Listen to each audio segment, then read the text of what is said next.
Lieutenant Colonel Lincoln S. Farish here with my PIPOC. The easy thing about civil affairs is there's lots of people and resources and ways that you can help the combatant commander make sure that civilians on the battlefield don't get in the way. The problem is you have lots of people and resources and things to help you do that. And if you do not understand them well, your life is actually more difficult than if you didn't have them at all.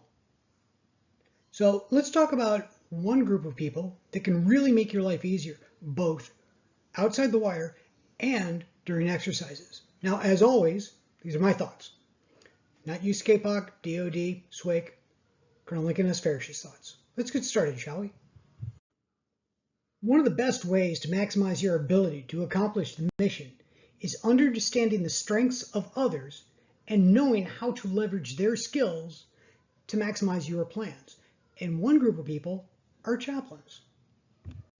Now, most battalions and higher have a chaplain assigned, and if you have a good chaplain and a good understanding of their capabilities, they can be instrumental in strengthening your assessments, plotting out strategies for dealing with the civilian population, and helping maintain stability and increasing legitimacy. Now, specifically, you might say, well, how do the chaplains help out civil affairs? And here's a list, just a few ways chaplains can assist. And we're going to go into each one: the no-strike list, the religious assessments, civilian engagements, key leader assessments, link analysis, out of reach and reach back for influence operations. We're going to go to those in greater detail, but as you can see, include your chaplain in the planning process.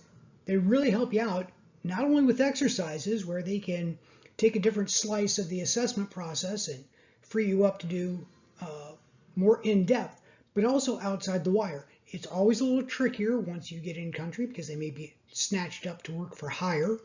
But if you have a chaplain assigned, your life can be made much, much easier. No strike list. This is a joint targeting board, pretty typical, and pulled it from J3-57, I believe. If you look right there in the middle row at the bottom, special staff. That's where chaplains and others go to help out the targeting board, find out what they should and should not hit. But even if you're at the level where you're not at the JTRB, say you're at the brigade one or lower, you can still help prep the person who sits there so that they've got good and accurate information. And by helping prep them, you show that you and your unit are valuable. So the chaplain, in my opinion, the biggest help they can give you is with the religious and cultural assessment as far as CA goes. What are the majority and minority religious groups? How do you identify them? Do they wear specific religious garb, one group from another group? Does the minority religious group only live in one area? Are they an ethnic group? Are there multiple minority religious groups? Do they get along with each other?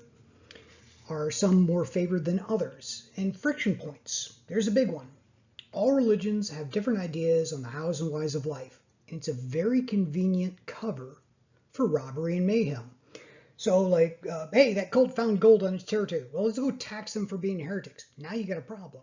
You've got the sovereign government is losing legitimacy. Things are less stable. Your job's getting harder.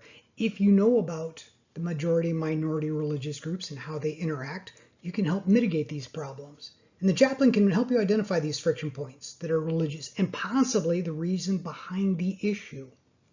This in turn can help you keep the civilian situation stable and avoid someone trying to enact a purge while everyone is focused on the war or an election or other main event. What are the animosities between the groups? What about levels of out-group cooperation based off religion? Some religions are very, very insular as a way to keep themselves safe, and they won't talk to you no matter what if you're not part of their group. The other thing is the thoughts, actions, and belief of groups. I mean, if you want to work with a group, you got to know what they think, what they see as ethical, acceptable, or what'll start a fight. A lot of these concepts that they have, socio-complex, are based off a religious practice or an understanding of a religious philosophy, because a religious philosophy defines how a person sees the world and other people. That in turn gives rise to certain thoughts and actions and taboos and all kinds of other stuff. The chaplain can help verify and validate how different strategies will be received by the local populace from a religious lens or a specific subgroup. Help you out with the wargaming. If we do this, will this cause problems? What about religious cultural practices and taboos? That can be a problem because if someone wears a Star of David openly, will that have an impact if your team is operating in Japan? What about if they're in Morocco? Kenya? What about if they wore a cross? Would that make a difference? Or a crucifix? What if they're wearing a flying spaghetti monster? Or they wear a patch that says proud atheist? Will this help or hurt your mission? Something you definitely want to know. Because you might want to know whether or not there's going to be a problem before you have a meeting wrecked because a private on the security detail thought it would be funny and edgy to wear a proud atheist patch in a place not noted for its religious tolerance. Now, chaplains can help you out with the civilian engagements and development of key leader assessments because religious leaders hold power and sway, and your chaplain can probably help in finding out how much power and sway a religious leader has and with what group. So they can help you out with the local religious leaders and the potential impact those local religious leaders could have on operations. Chaplain can act as an intermediary between CA and local religious leaders. Now, obviously, you don't want to start doing patterns of life stuff because that's not what civil affairs does, but the chaplain can help you meet people that can help with the influence of the community and with key leader assessments. Who's important religiously in the AO? Can they impact or positively or negatively operations? What kind of power does a person have? Is it physical? Is there a lot of congregants? Or is it patronage? They're well connected with money and jobs. Persuasion is kind of a given. Now here's another one where the chaplain can help out, gathering raw data for link analysis. Religious connections between groups. Who are they supporting? Who supports them? Affiliations, religious affiliations to ethnic groups. Is everyone the same denomination? Is there competition? And what kind of competition? I mean, are we talking everyone's just trying to get more money for their madrasa? Or are we talking they're shooting each other in the streets? And who supports this religious leader? Who's their patron? And who in turn does the religious leader support? Various groups, good, bad, indifferent? And is the religion tied to just one ethnic group or more? Are there in-groups and out-groups? All of this stuff is going to help you understand the AO better, to know who the players are. What about, outreach and backreach for influence operations? Does the religious leader have the inclination and ability to help the commander's mission? Are they persuadable? Chaplains can help you assist in all of this. So make sure you use them.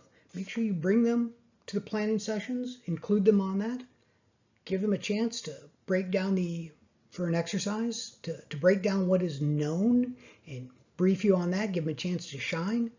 And I find that the good ones, and I've only worked with the good ones, will really help make your life much, much easier if you let them. Hope you enjoyed that and learned something. I really do think that if you bring the chaplain along, both for the planning and also the execution of various missions, both exercises and outside the wire, it'll pay dividends and make your life much, much easier. If you disagree or you have any questions, feel free to leave a comment below or email me. As always, a book recommendation. I'm going to kind of cheat. Monuments Men by Robert Edsel. Very good book. What these guys did above and beyond in World War II helped save the cultural heritage of a bunch of different places. And without history, what are you? So, it's worth a read.